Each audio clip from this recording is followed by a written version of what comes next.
It's your boy Kel Ramaisky and welcome sa Kel's Racing Tips. Ayan. Good morning mga boss. 12:58 AM ngayon, araw ng Wednesday, January 29, 2025. Ayan na. Salamat nga pala sa Daso PH. Ayan, nakikita niya yan, daso.ph, your online dividend Daso. Hanapin niyo po sa mga Facebook niyo po yan. Search lang po daso.ph, tapos PM niyo po yan. Pumunta po kayo, bibigyan po kayo nila. Dati ano ito, 399 for 1 month eh. Ngayon, ano na lang, 290 rin niya lang. So, PM niyo po sila, mas mas mabibigyan kayo ng ng discount. Ayan. So, daso.ph lang ang saka lang mga bata mag-ingay. Yan, daso.ph. Maraming thank you. Tara, para tayo sa ito kasi ang ganda, ang ganda ng lineup, ang ganda ng linis. Ito pakita ko sa inyo ha.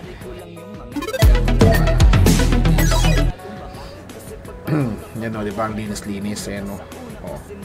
Salamat po sa daso.ph in the house. Ayan ha. So dito, race number 1 pa lang. Bigat na alagad ng laban na to. Pero dito, baka ibigay sa kapatid ko sa GP Guse. Dito number 6 ako. Number 6. Tapos segunda ko si Habibi Scout. Pero kung tataya ako rito, kukuhain ko si Marvelous Maxine. 3 years old group to ha. Masyadong malalakas. Alam niyo naman, nakalaban ni Marvelous Maxine sila. Sino yung nakalaban niya? Check ko nga. Alam boss ha. Alam ko nakalaban niya, mabibigat eh. Marvelous Maxine. Ayan o. Si Exalted Joint Venture, diba? Tinalo nyo si Corey's Right, kaya di ko na pwedeng kuhain yan. Marvelous Maxine. Si Unforgettable naman, tinalo naman niya si Marvelous Maxine. Pero dito, rin siguro ko 613 pang protection. Ayan na, 613 tayo kasi alam ko si Isabel, ito may-ari ng ni Abalos. Alright, so posto na rin sa East Segundos Habibi. Sabel tayo sa tercera. Alright, so race 2 na tayo mga boss, let's go. Dito sa race 2, ang napupusuan ko rito ulit sa East Carolina Bell. Ayan na, tama ba ako? Carolina Bell yan, tama, Carolina Bell. Ang segunda ko rito si Sky Magic, yung so kay ni Pabs. Yan na. Tapos pwede kong kuhain dito si Asong 4G or si Bullet. Nag-iisipan ko sa bakasan ko. Pero feeling ko si Asong 4G.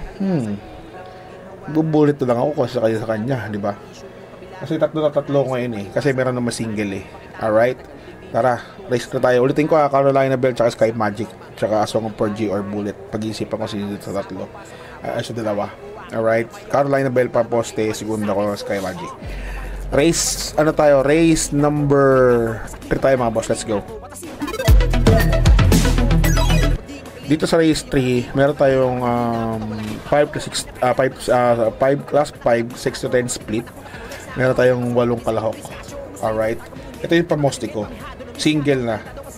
Tatapusin nyo to. Tapusin.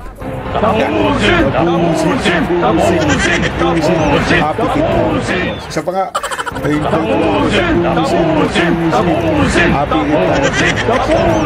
Yan. Numero 5, Happy Kid. So sa segunda ko rito, pwede dito si Asik Falls. Tapos si Sunshine June yan. Pwede yan. Diba? Hindi na ako naniniwala na magbakula-bakula o sa 4G tapos Queen Margot. Wala kayo diskarte niyan. Basta ako dito, tapusin. Let's go tayo mga boss, race number 4. Back in race number 4, meron tayong 8 kalahok ulit, 6 to 10 split, class 5 division.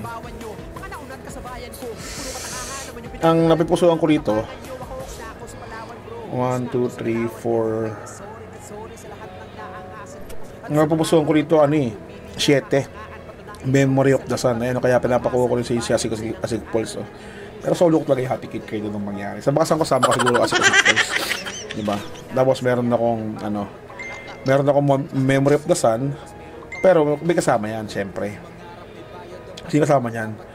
Ang kasama niyan is yung numero 4 Marquis Angel, tsaka yung a long shot Ang long shot natin dyan, Lady of Peace. Ayan. 746 tayo dyan mga boss. Alright. Baka tapusin na rin yan. Tapusin. Yan, 746 tayo dyan mga boss. 746. Tara, di pa tayo race number 5.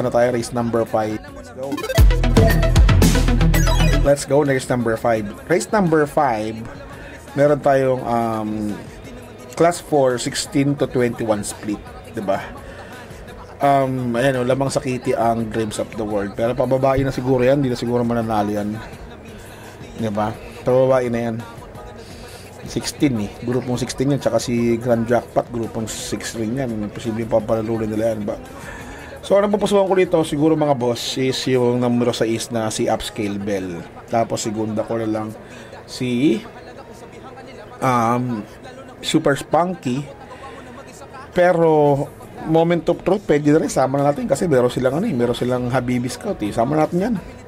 Moment of Truth, gusi-gusin, baka sila lang ang malakas, sila lang magaling.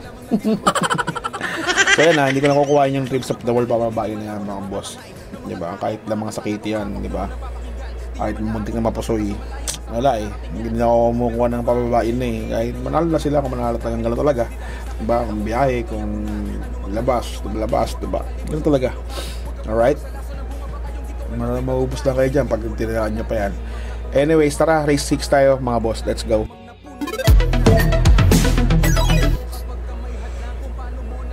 Dito sa race 6, meron tayo class 5, 11 to 15. Ayan o, magiging grupo niya Dreams of the World, 11 to 15. Dito meron ako ditong Dihading. Yan.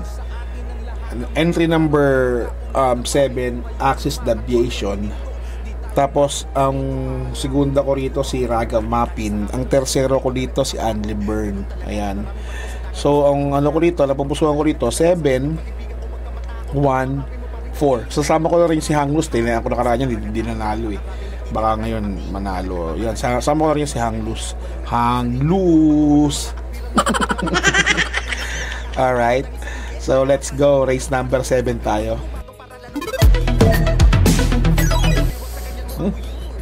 Ba't ito hindi maayos? Ano ba yan? Okay. Ayusin ko pa. Ayan, ayusin ko muna mga boss ha. Asensya na. So dito tayo sa race number 7. Meron tayong ayusin ko lang boss. Mas maganda ito pag maayos eh. Ayan.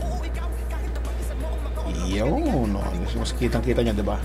Dito sa race number 7, meron tayong carry over dito amounting to 69,755.26. Ayan. So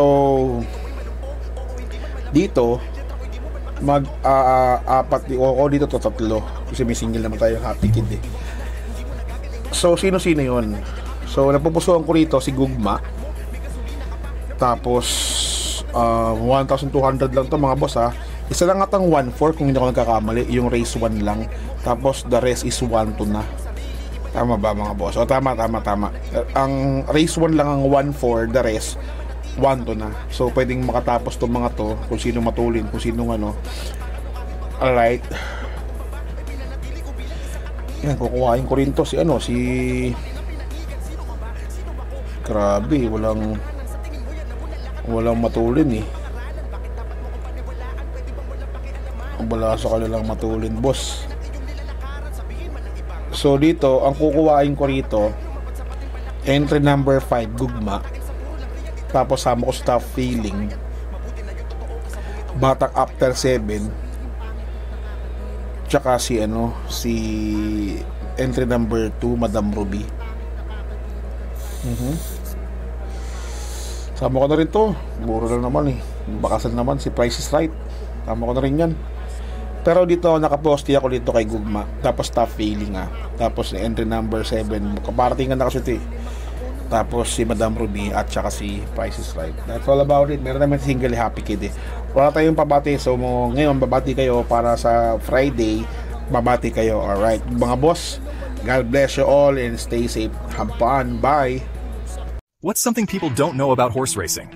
It's not just luck, it's strategy, skill, and insider tips. Welcome to Keel's Horse Racing Tips. Here, we're not just spectators, we're winners. Whether you're a seasoned punter or a racing rookie, Keel's got you covered. Catch glimpses of Keel breaking down the stats, reviewing the races, and giving you the thumbs up on the best bets. With Keel's expertise, you'll be making your way to the winner's circle in no time. So saddle up and join the excitement. Hit that subscribe button now for exclusive tips and insights. Ride with us to the winner's circle. Subscribe now for winning insights.